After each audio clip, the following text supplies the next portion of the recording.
Welcome everyone to the Change Starts Here podcast.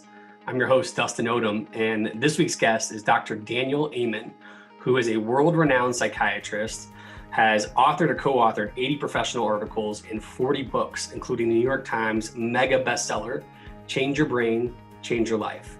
He's appeared on numerous television shows, including Dr. Phil, Larry King, Dr. Oz, The Doctors, and The View. Not to mention, he is Miley Cyrus's personal psychiatrist, as well as possibly Justin Bieber and a few other ones. This man is incredibly interesting to talk to. His mission in life is to end mental illness, and he prefers not to refer to mental illness as mental illness or mental health, but as brain health. And his whole practice and focus is trying to help all of us improve our brain health. And so today we dive into real issues that I think affects everybody. In my opinion, this is probably the most helpful interview I've had personally as I reflect on myself, and I think it'll be helpful for anyone who wants to listen, not just educators at this point. You're gonna walk away with real practical tips on how to improve your brain health and to be a better leader, to be a better person, and to serve and love people better. It's a great conversation. I appreciate you joining. Again, if you haven't subscribed, please subscribe. We need all the support we can get. We appreciate your dedicated listening, and I hope you enjoy this episode because, like I said, it is a life-changing one. Dr. Amen, thank you so much for being here. This is a huge blessing for us, and as you may already know, the conversation we start, or the question that we start every podcast with is the same, which is, who are you and what do you love about what you do? So my name is Daniel Amen, and I'm a psychiatrist, a physician, a dad, a grandfather, and every day I love what I do. We change people's brains and then change their lives. And we've been doing it a really long time, and it never gets old, helping people. And I love the aha moments. It's like, I hate the term mental illness. They're not mental, they're brain. And if we can switch the conversation to brain health, everybody will want it. When did you know that you wanted to be a psychiatrist? So many times we're talking with educators of when did you know you wanted to be a teacher, or how did you, as you become a leader in life, like how did you know that this was the thing you needed to do? When was that moment for you? I was a third-year medical student, and I thought I wanted to be a pediatrician, love kids, love science. And when I was a second-year medical student, someone I loved tried to kill herself. And I took her to see a wonderful psychiatrist. And I came to realize if he helped her, which he did, it wouldn't just help her, that ultimately it would help her children and even her grandchildren, as they would be shaped by someone who was happier and more stable. And my first pediatric rotation, I hated it because the children hated me. Every time they'd see me come with the white coat, they'd scream. And, I ended up holding them down to look in their ears. And I'm like, no, this is not fun. But I'm also a child psychiatrist, getting on the floor and playing with them and trying to understand why they did what they did was just joyful for me. And I'm like, well, why don't you have a job that's joyful for you? Well, my understanding is I've read a lot of your stuff and seen interviews with you. My understanding is, you may not have had the most supportive father in this exercise. So you go to medical school, and I'm sure it wasn't easy to say, I'm going to go be a psychiatrist. It's weird to say, but I've heard you talk about that a little bit. Yeah, no, when I told my dad I wanted to be a psychiatrist, he asked me why I didn't want to be a real doctor, why I wanted to be a nut doctor and hang out with nuts all day long. Now, my dad would never have gotten Father of the Year award. I mean, he's a very successful businessman, but that's demeaning, and it was awful. And ultimately, years later, he became my best referral source. It's like everybody wants to see me, and I'm like, no. But if he sent someone to me, I always had to see them. And we sort of mended fences many years later. But he had the idea that many people have, that psychiatry is sort of not a real science and people should just stop it. They should just feel better or act better. And it completely misses that the brain can have problems just like your art can have problems. Yeah, that my dad died last year, and I fixed my relationship with him, so actually made his death so much easier on me. But so many people suffer with this stigma around mental health issues, and I think it's psychiatry's fault in large part because, just use the word mental shames people, right? If you call somebody mental, that's not a good thing. But if you call them a brain, it's a great thing. And so I'm really interested in changing the conversation from mental illness to brain health. Would you say that is kind of more your clear mission statement right now that drives you every day when you wake up? How would you define what it is that you're trying to make sure? So brain health versus mental illness, what is it? Well, I think the mission statement, we have a foundation, and our mission statement is to end mental illness by creating a revolution in brain health. If you have a better brain, you're less depressed. If you have a better brain, you're less anxious. If you have a better brain, your memory is better, your focus is better.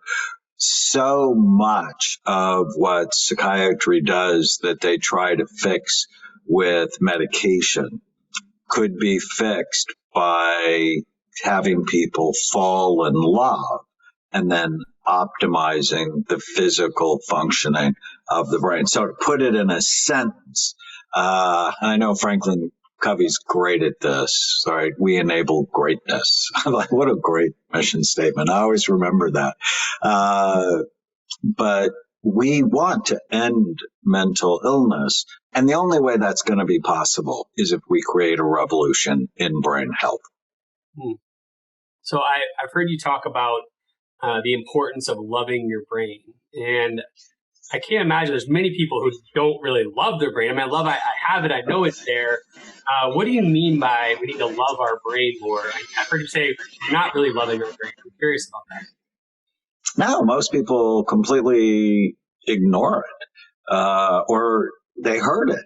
If you let your child hit a soccer ball with their head, well, how stupid is that? The brain is soft, about the consistency of soft butter. Your skull is really hard and has sharp bony ridges. Your brain runs everything, how you think, how you feel, how you act, how you get along with other people. And if you loved it, so I didn't love my own brain until I saw it in 1991.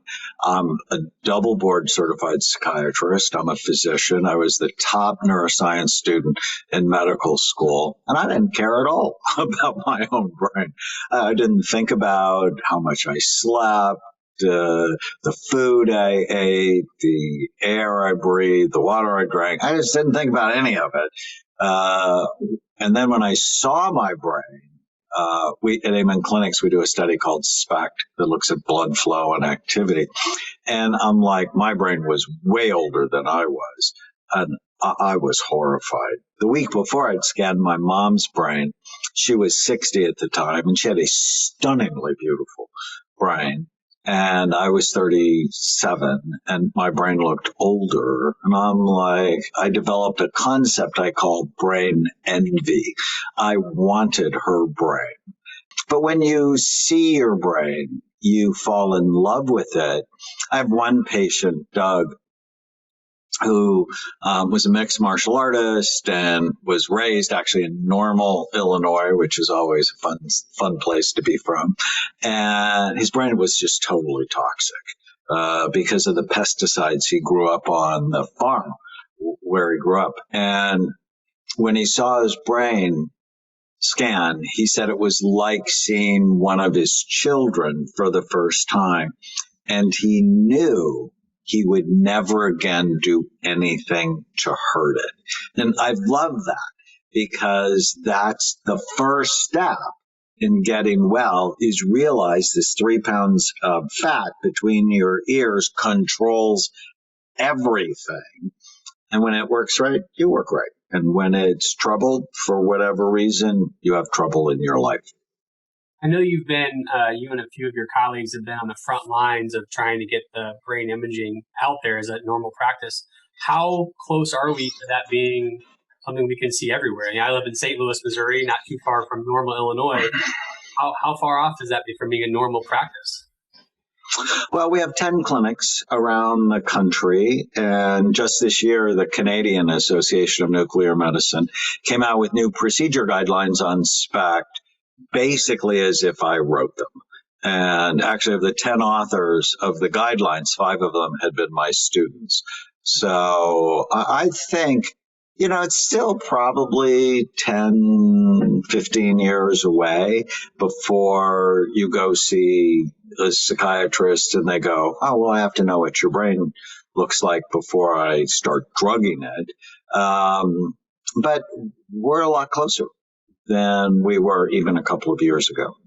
That's awesome. Well, while we wait for that to be a normal part of this practice, what can someone like me or anybody listening do to take care of their brain? I think the people, as you imagine, our organization exists to enable greatness in people and organizations everywhere. We're not looking for just normal average folks. We want folks who want to achieve optimal success, right, and leadership. And so, what do the best leaders need to do to take care of their brain? Well, leaders model health or they model illness. And I did a big program with Saddleback Church called the Daniel Plan, where we got this one church healthy, and then thousands of churches around the world did it. And I really learned this lesson when I did the Daniel Plan, is you have to first get this information. You have to incorporate it into your life. And then you have to give it away, because it's in the act of giving you create your own support group, making it more likely you'll stay with this forever. And ultimately, it's super simple. It's this one question that takes 3 seconds to answer. And I work with BJ Fogg from Stanford on how people change. And he says you just have to make it simple. And I've been doing this a long time. But if you can ask yourself this one question and answer it with information and love of yourself, love of your family, love of your mission, you'll have brain health in your life. And the question is this good for my brain or bad for it? So whenever you come to a decision point in your day, like I just had lunch, and it's like, well, is this good for my brain or bad for it? And if you answer that with information and love, pretty soon you feel better because your brain is better. I just took my supplements. Good for my brain or bad? Totally good. I had a shake this morning. Good for my brain or bad? Totally good. Went to bed early last night and slept 8.5 hours. Good for my brain. I don't believe every stupid thing I think. That's good for my brain. So I love that. And I think about even myself at times or other folks that may not be as hard-headed as me, where that self-talk is one of the things I really do. As simple as this is to say about the title of your latest book is Your Brain's Always Listening, is everything is self-talk. And there's so many times where we're just like, I can't do it. I don't have the discipline. I've got to go to comfort. You talk about the dragons and ants and stuff in your book. And so how do I help people, or how can people help themselves improve that self-talk so they can really make those decisions of this is good for my brain as opposed to doing what's bad for my brain? Well, so it's very important to realize you don't have to believe every stupid thing you think. That, think about high school. And I love Paul Simon's song, Kodachrome, that starts off with, when I think back on all the crap I learned in high school, it's a wonder I can think at all. Is we never teach kids to manage their minds. And I was 28 years old in my psychiatric residency at the Walter Reed Army Medical Center in a classroom when one of our professors said, "You don't have to believe every stupid thing you think." And I'm like, what? I had never had a class on how to think about my thinking. And he had us write down all of the sort of bad thoughts we had and then talk back to them. And he said, how many of you were good at talking back to your parents when you were teenagers? And I was excellent, right? We already talked about it. I had a dad that I struggled with. And partly I struggled with him because I just didn't believe everything he said. And but I never learned to talk back to the nonsense that my brain created. You know, thoughts come from all sorts of places. They come from our ancestors. They're written. Some of them are actually written in our genetic code. They come from the voices of our moms and dads, our siblings, our friends, our foes, our teachers, our coaches. And no one teaches us to assess them. And once you write them down and question them, all of a sudden you ask yourself, does this help me? Is this a thought that moves my life forward? Or is this a remnant thought that just holds me back? And learning every day. And Dustin, this is such an important point. Mental health and brain health it's a daily practice, just like physical health is a daily practice. In my family, I have heart disease and obesity, but I don't have heart disease and I'm not overweight. Why? Because I think about it every day. I was walking on Laguna Beach this morning. I'm going to lift weights tomorrow. I do that 3 times a week. I eat right. I think about it. It's a daily practice because I know if I don't make my physical health a daily practice, I'll be overweight in no time and be very unhappy about that. Mental health is exactly the same thing. Too many people, they'll try one of these techniques once and then they'll give up, which is sort of like you're 50 pounds overweight on Monday, have a salad for lunch and expect to be trim on Friday. It's insane, right? But we have to develop these same practices. Is this good for my brain or bad for it? I start every day with today is going to be a great day. And that way I find, what am I looking forward to the day? Like this interview. I've loved my relationship with Franklin Covey for a long time. When I go to bed at night, I did this last night. I do it every night. What went well today? I say a prayer and then I go, what went well today? And for me, it's like a little treasure hunt. I actually start at the beginning of the day and I look at all those things that went well because it sets my dreams up to be more positive. And it's these small things. I also have a new book coming out next year called You Happier, the 7 Neuroscience Secrets of Feeling Good based on your brain type.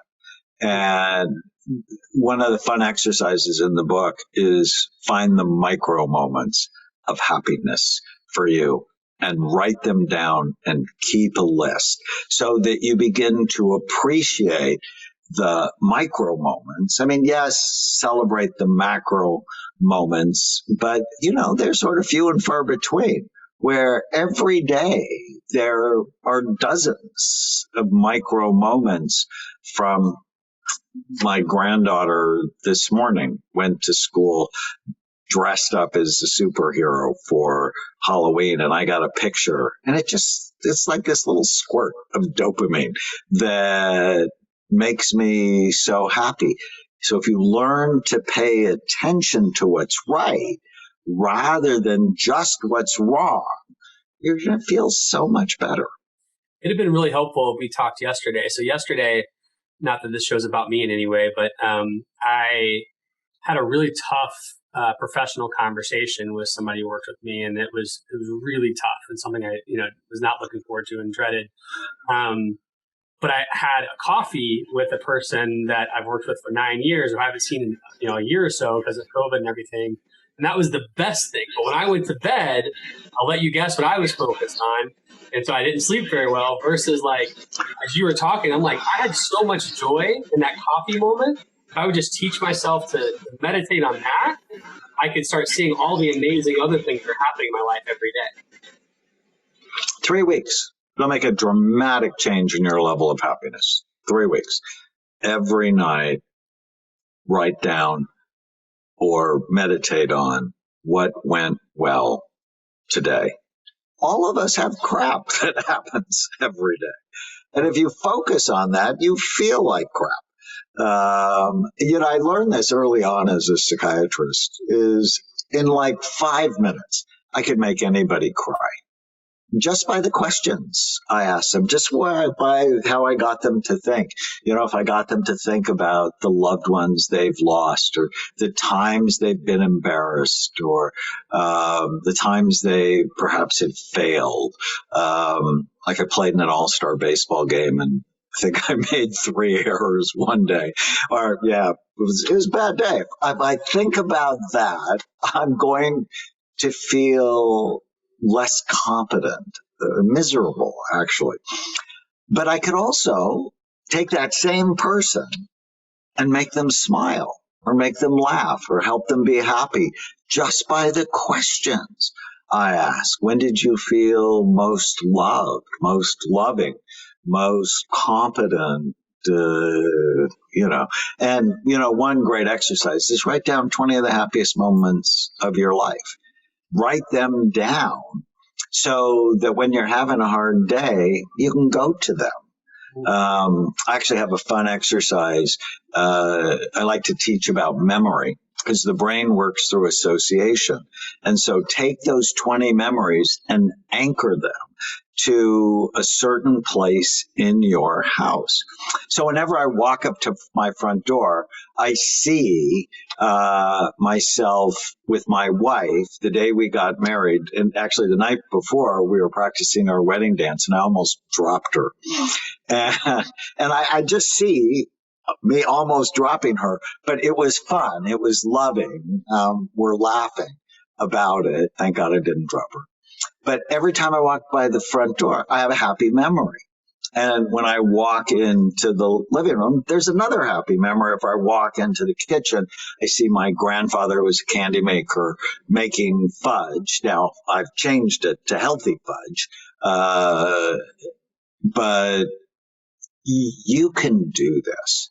But it takes a little bit of effort, but it's so worth it, because feeling miserable is awful.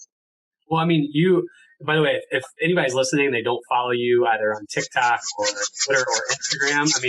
So much, you do a good job of balancing your videos with your quotes. And one quote that I stole, several days ago, which was, you become a master of your life when you learn how to control where your attention goes, value what you give your energy and time to, right? And that's kind of a no-duh, elaborating on what you just said, but I'm thinking about someone who's very close to me who, just constantly says, I can't do that. And I'm just trying to figure out how to take a baby step to build on that. So that 3 weeks is really helpful. And also positioning joy around you is also really helpful. I appreciate it so much. So when I think one thing you dove into is that your life hasn't been without critics, right? You're changing so many lives. Right. And I think it's great, because I think my question for you is, all leaders are, especially right now in schools or districts everywhere, I think leaders are being critiqued more than they've ever been. And you lived it. You're the presence you have on social media. I'm sure it's like all this great stuff I think you're doing. I'm sure you have so many critics that are just as bad. How do you stay focused on all of us who really appreciate the work that you're doing? and not the negative that could detract from you.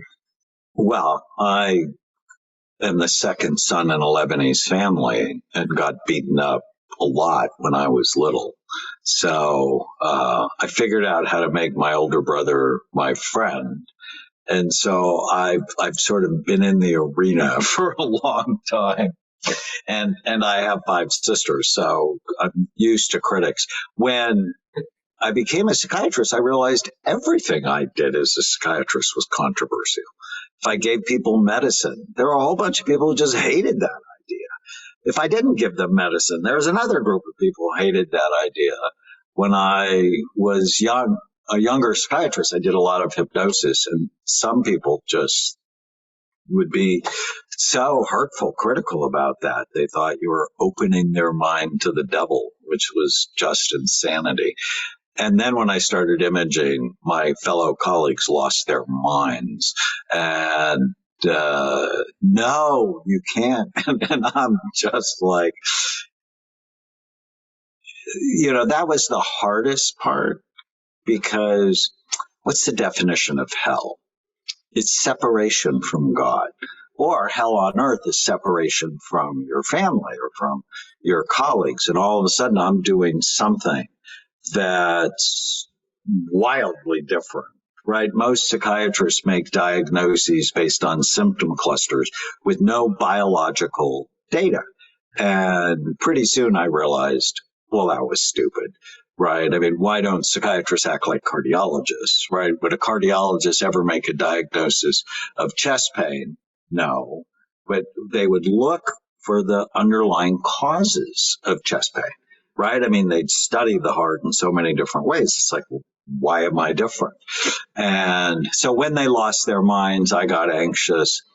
But God has always been good to me. When I get really criticized, I'll also get a story of transformation that'll balance me.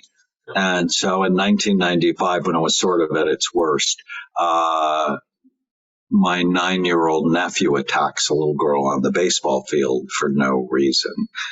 And when my sister-in-law called me up, she also told me Andrew was drawing pictures of himself shooting other children hanging from a tree.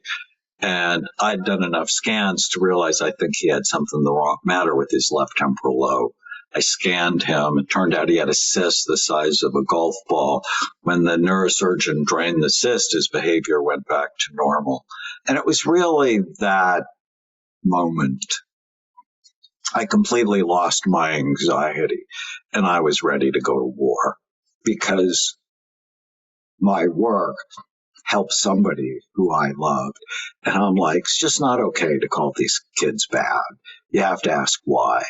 And whenever sort of there's a crescendo of criticism, there's also stories of transformation, and that keeps me centered. Well, how has, I mean, I know you've treated a lot of really amazing people over your years.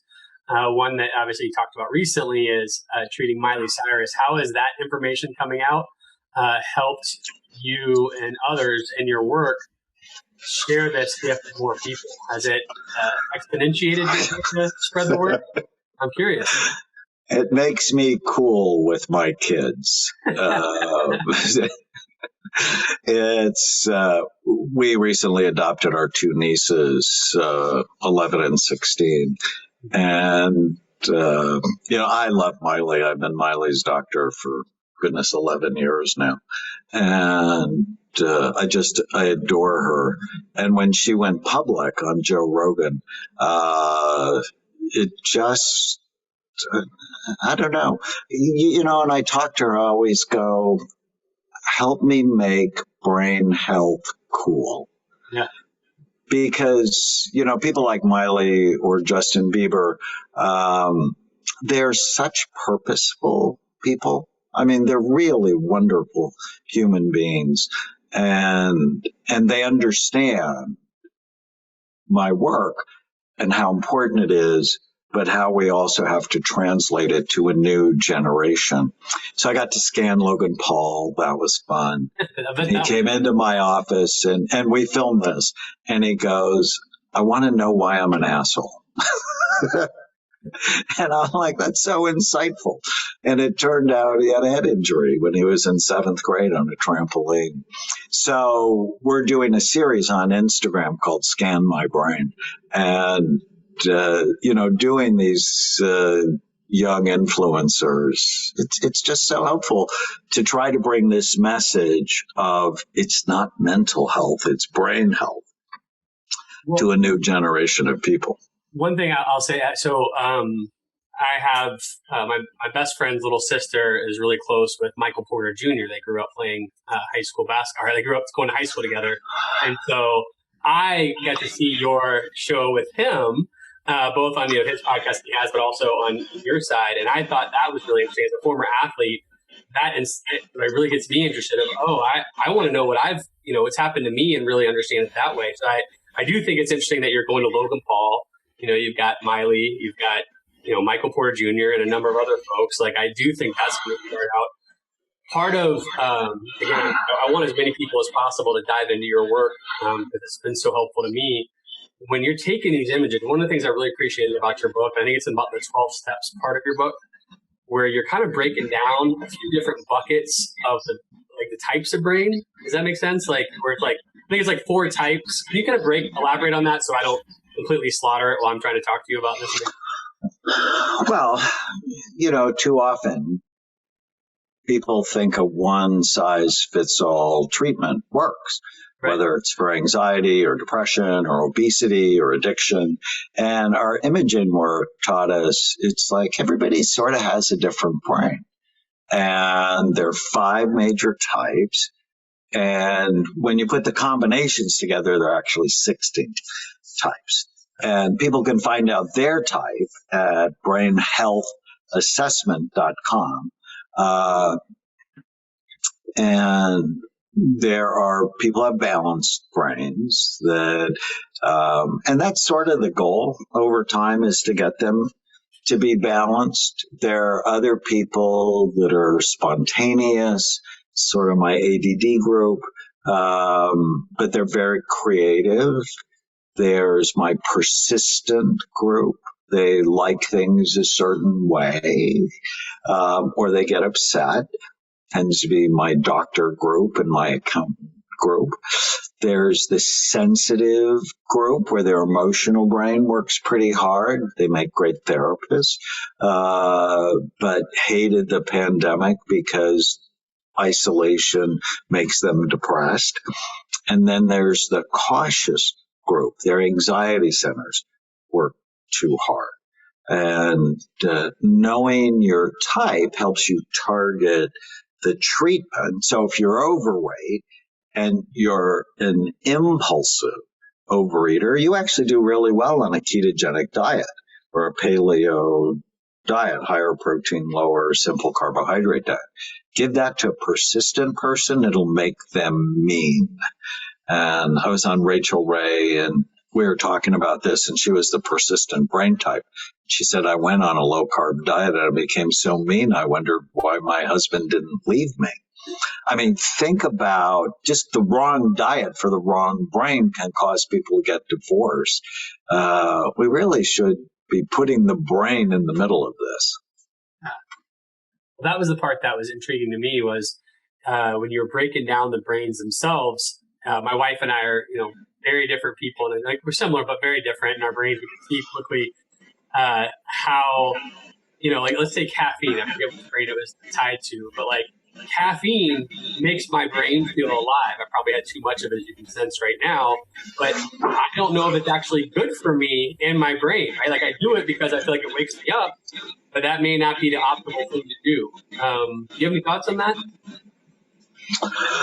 Well, if you have the spontaneous type, you'll tend to gravitate toward caffeine.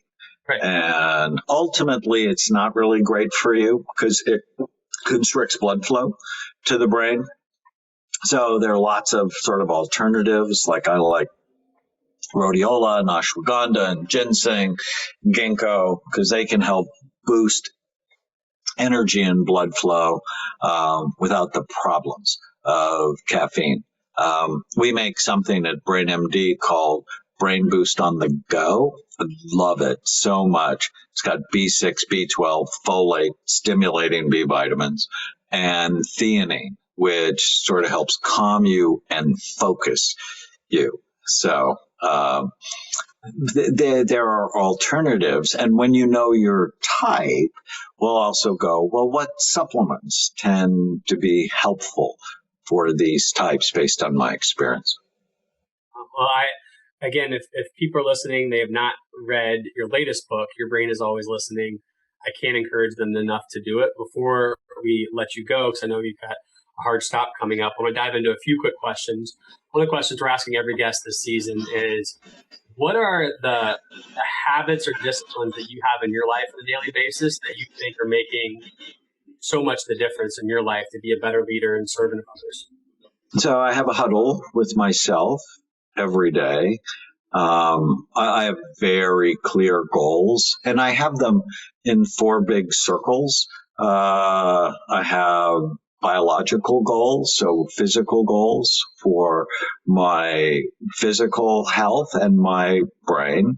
I have psychological goals, mostly to be happy. I argue that seeking happiness is a moral obligation because of how your moods impact other people around you. I have relationship goals. I'm like super clear about the kind of husband I want to be, the kind of dad and grandfather I want to be, the kind of leader at work I want to be. And I have spiritual goals. I want my life to matter. I want to be a good steward of the blessings that I've been given. And so every day I have a little huddle on what did I do yesterday, looking at my goals. What am I going to do today? Am I stuck anywhere? And one of the habits I've been teasing, my staff. I go, I think I'm going to start getting tattoos. I don't have any tattoos. I almost feel bad with, if you see Michael Porter Jr., he's got all these tattoos, or Justin or Miley, they got all these tattoos. I'm like, I missed it. And so one of the tattoos I would get is, does it fit? So when you know what you want, one of the questions you should ask yourself every day is, does it fit? Does my behavior fit the goals I have for my life? So it's not, I should do this. Because when you think you should do something, you don't do something, right? I often tease people, well, God said, to Adam and Eve, you shouldn't go to the tree. The next scene, they're at the tree. Now, if God would have said, look, if you go to the tree, she's going to have to wear clothes, and then we're kicking you out of the garden, I guarantee you, Adam would have said no thank you to Eve when she offered him the apple. Anyways, does it fit? Does my behavior? And Dustin, I am shocked that most people don't plan their lives. They don't actually write down, what do you want? Relationships, work, money, physical, emotional, spiritual health. And for me, that's sort of step one. When I do the 12 steps, I rewrote the 12 steps from a neuroscience perspective. Step one is your life out of control? That's step 2. Step 1 is, what do you want? What do you want in your relationships, your work, your money, your physical, emotional, spiritual health? So I have that is a ritual I do. I start every day with, today is going to be a great day. I have a 40-minute huddle with 2 of my teams at work. I walk during the huddle. I think we're spending way too much time on Zoom. Can I save this and send it out? Because I need that. We are spending so much time on Zoom right now. It's like, I already know what my team looks like. They know what I look like. I have my headphones on. This morning I was on Laguna Beach doing my huddles. So getting 2 things done at once. I do that on a regular basis. And then I just make sure that I have exercise, the right food, sleep. And every night I make brain healthy hot chocolate for my family. unsweetened, Yeah. Tell us about unsweetened vanilla almond milk, unsweetened organic vanilla almond milk, actually from Costco, a heaping teaspoon of raw organic cacao, a little bit of chocolate flavored stevia, put it in a blender, heat it up, put it in a blender. It's amazing. It's low calorie, but high impact joy, because cacao is a superfood. And yeah, I have lots of sort of little habits I love. And I have this phrase that I came up with a year or two ago. It's, whatever I put in my mouth, do I love it? And does it love me back? That you're in a relationship with food and the things you drink. And too often people go, oh, but I love wine, or I love beer, or I love brownies. And I'm like, yeah, but do they love you back? If you had $1 million racehorse, would you ever feed it junk food? Only if you were an idiot. And aren't you worth so much more? That's amazing. I appreciate that. Another question that we like to ask, especially someone like you who is a world-renowned author, are there certain books that, or certain authors that you're really diving into lately, or that you just always refer back to? I love Byron Katie's work. It's really been seminal in my life. Loving What Is one of my favorite books. I read a book recently called Breath that I thought was just magnificent and stunning. I'm sure there'll be more if I think about it. I love Mitch Albom's work. I read everything he writes. I do love Mitch as well. This should be an easier question, especially since you have Miley and Justin to fall back on. When you're going on a walk and you are plugged into your iPhone and have iTunes up, what's on your latest playlist? What's on your workout playlist, or what's on your going for a walk playlist, or driving around Orange Beach? I think Miley's work is the best it's ever been. I am so excited about her work. Her latest album was number one on Billboard's rock chart. For a woman, that's actually very rare. So I love her work. I love Meghan Trainor's work. She's actually going to be one of our Scan My Brain people. Very excited about that. Rather than all about that bass, it'll be all about that brain, which I think will be super fun. And I listen to a lot of books. So when I'm walking, I'm usually listening to Ken Follett, or I'm listening to now a book called The History of Sugar, which is just fascinating. There's clearly not only a physical dark side to sugar, but it was heavily involved in the slave trade. It accelerated the slave trade. Fascinating. We were talking about books earlier. The book that I actually read that changed my life was The Purpose-Driven Life with Rick Warren. And so that was the place I heard of you, getting to partner with them, and that has changed so many lives. Anyway, sorry. Last question. We got to go. What's the best piece of advice that's on your mind right now that you just need to share with everybody? It's something you may have woken up this morning and you're like, I've got to tweet this out. Or it's just something that continues to come back in your life that you wish people would really slow down and think about. Well, I did Sadie Robertson's podcast recently, and she asked me that question. And it actually comes from one of Byron Katie's books, Argue with Reality, Welcome to Hell. I love that.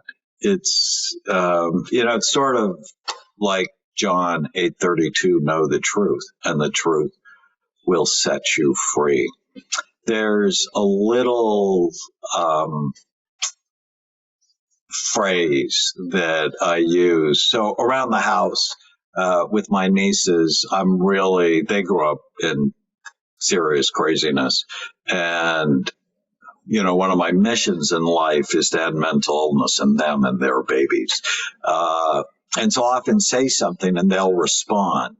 Like I'll go, best predictor of behavior. And they'll go, it's behavior, how people have been, it's how they're going to be. And then lately I'm like, okay, who survives a pandemic? And they go, people who are flexible, right? If you have to have things a certain way, you're not going to survive this pandemic. People who survive see things as temporary. Pandemic is going to end at some point. They see it as local. Yes, it's a global pandemic, but how does it impact us here in Newport Beach? And control. What do you have control over?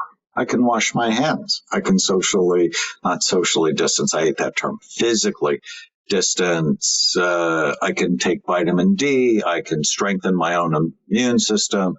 I can do what I can do. So whatever stressful situation, the people who thrive, who survive, see things in this TLC format, temporary, local control.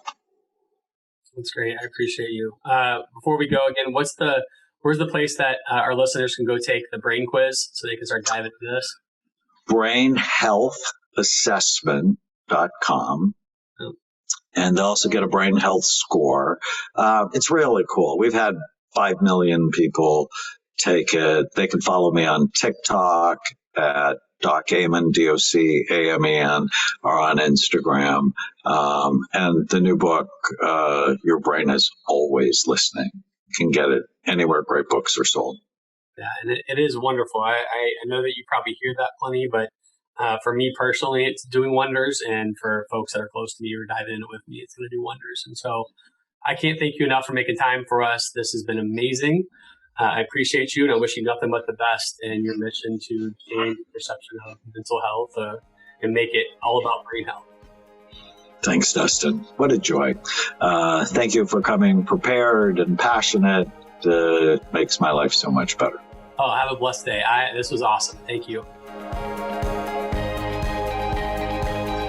Please support us by subscribing to our YouTube channel, podcast on Apple or Spotify, and help us celebrate the beautiful, messy work of shaping human potential.